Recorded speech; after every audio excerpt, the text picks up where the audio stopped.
The arc in space is the start of a new era for Doctor Who, and you can feel that right from the first part. Though Robot was Tom Baker's debut story, this is the first serial that Philip Hinchcliffe produced, and it very much feels fresh. Where the previous story felt like a bit of an odd combination of two eras, this one feels like it has a more distinct vision that it's going for, and I really enjoyed it. Even aspects of this one that feel somewhat familiar are handled in a different way that brings something completely new to the table. This probably qualifies as a base Under Siege story, but it doesn't feel like previous ones such as, say, The Moon Base or Fury from the Deep. The way this story is set up and its setting is fundamentally different to the base Under Siege serials of the Troughton era. Our TARDIS team arrives to a seemingly empty spaceship, though of course it isn't entirely devoid of life. As the story progresses, we find that there is life on this spaceship of a couple of different kinds. Basically, the ship is a human colony that has been in suspended animation for thousands of years, so we get to learn about what the problem is slowly throughout this one with them and the Doctor. It's not a threat that's arriving to lay siege on a base, it's something that's already there in this entirely isolated human colony spaceship, so we're approaching this from a bit of a different angle to what we normally would with a base Under Siege story. Not only is the actual setup of this story different to most, but its style feels fundamentally different. The way that we move through the actual beats of it and the atmosphere we get from the music, as well as this really pristine setting of a spaceship, which by the way, looks really good. I really like the spaceship in this one. Apparently it was quite expensive, and you can tell because it feels bigger than Doctor Who normally does. Additionally, the actual threat of this story is one of the things that makes this feel different to previous ones of this kind. I don't want to spoil what that is if you've not seen it, so we'll come back to that later.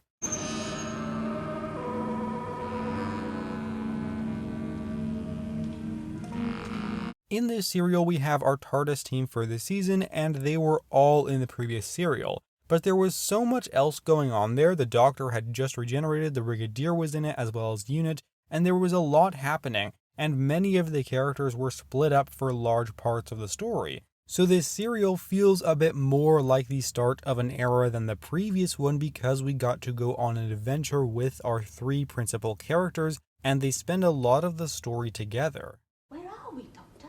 I've no idea. A little trip to the moon, you said, just to prove to Harry... Well, I didn't expect him to start messing about with the Helmick regulator. Come away from there, Harry. You could sell that thing, Doctor. I could what? And talking a little bit more about the Doctor, I'm really enjoying Tom Baker in this role. He was my first classic Doctor, and I've always loved him in the show. He's able to balance the more serious and more dramatic elements really well, and inject comedy into the stories at the most appropriate moments. It does feel like he hasn't entirely found his Doctor yet, but he's very close, and I'm loving what I'm getting from him. It's not that he isn't the Doctor, of course, he absolutely is. I'm just saying there is room for improvement, and we see the ways that he'll develop that throughout the rest of the season, and indeed throughout his era. I'm a simple sort of chap. Are you trying to tell me that we're now in the middle of the 30th century? Good heavens, no. Well beyond that. It did bother me that there were a couple of moments in the story where the Doctor was ignoring Sarah Jane. Hey, Doctor! Definitely built on Earth, but I can't quite place the period. Doctor, look! In a minute, Sarah. None of it seems to work now, anyway. Like, I get it, one of the moments was because they wanted a very specific thing, but like, she's been with him for a good bit at this point, over a season. I wish he would pay a little bit more attention to her. Like, I didn't see him ignoring Harry in this one, and he just got here. But whatever, maybe it was just this writer, who knows. I'm probably making too big of a deal of this small thing, but it was really bothersome. Also, the Doctor has this very specific look in this one where he's not wearing his jacket that I really like. This isn't a look that I've seen a lot in 4th Doctor stories that I've watched, and I really just enjoyed it. And having said what I said about the Doctor ignoring Sarah, or arguably just getting too distracted, which is still frustrating, that was only a couple of moments throughout the entire serial. I have to say that these two do have really good chemistry. I love seeing them together, and I'm really liking their dynamic. I enjoyed Sarah Jane in the previous season a good amount, but I'm really liking her quite a bit more in this one. As said, these characters are really good together, and the actors have really solid chemistry. and I like seeing Sarah do some interesting things and deal with some difficult and unique situations. Admittedly, there's a sizable amount of the story where she doesn't do all that much, but when she does get the chance to, it's enjoyable to watch. Endoparasitism? He talks to himself sometimes because he's the only one who understands what he's talking about. I largely really enjoyed Harry in this one. He was charismatic, and it was fun to see him get used to traveling in the TARDIS. Oh, I say. We've gone.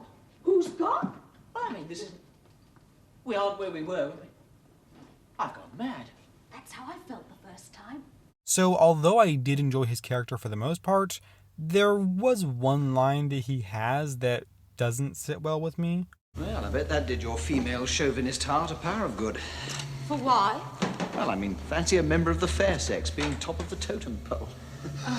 Hey Harry, 1975 called. They went there... Oh. So I did like him for the most part, but sometimes he can be a tad openly misogynistic. The supporting cast works well in this one. They're not super memorable, but they're well enough performed and they function the way that they need to.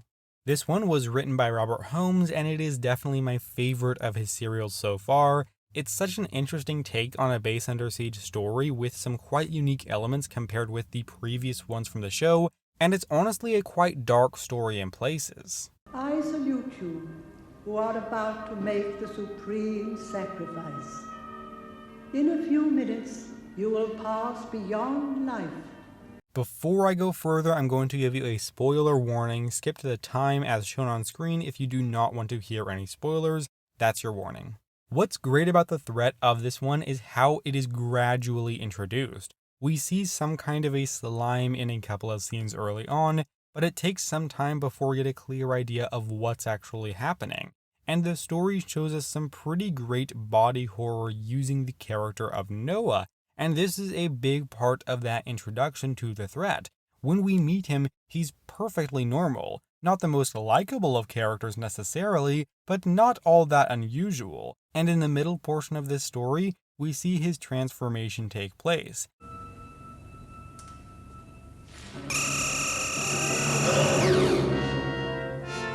And I love how for quite a bit of this one, he is walking around with his hand in his pocket. It takes a bit before we see his grotesque transformed hand, but it's a nice hint at what's to come.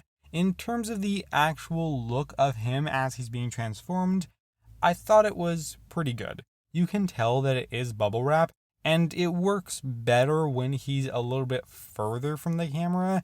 During close-ups and mid-shots, it is noticeable, but it honestly didn't take me out of the story too much.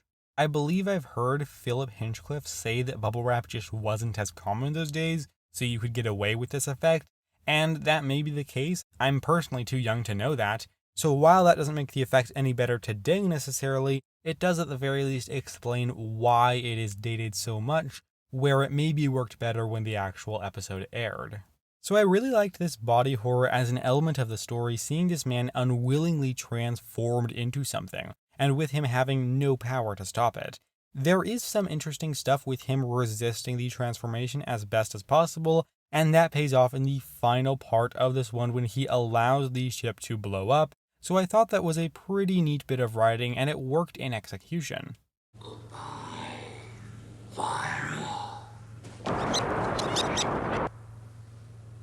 There's also a moment in the final episode of this serial where Sarah Jane has to crawl through this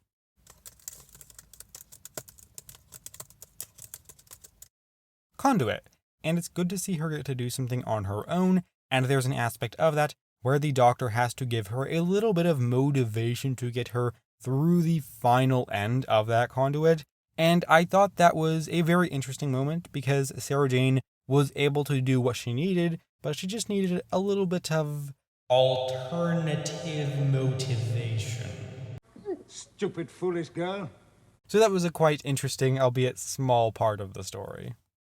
Overall, I found this to be a very strong story to kick off the Philip Hinchcliffe era of Doctor Who, and I had a great time with our leads as they explored this interesting and unique setting. I love the dynamic between these characters, particularly the Doctor and Sarah Jane, who are really solid together and are both coming into their own very nicely. I also enjoyed Harry. I found there to be some interesting supporting characters within this thing, and the way it's executed as a base Under Siege story feels different to what we've seen before, and like a bit of a different approach, which stylistically absolutely fits within this era.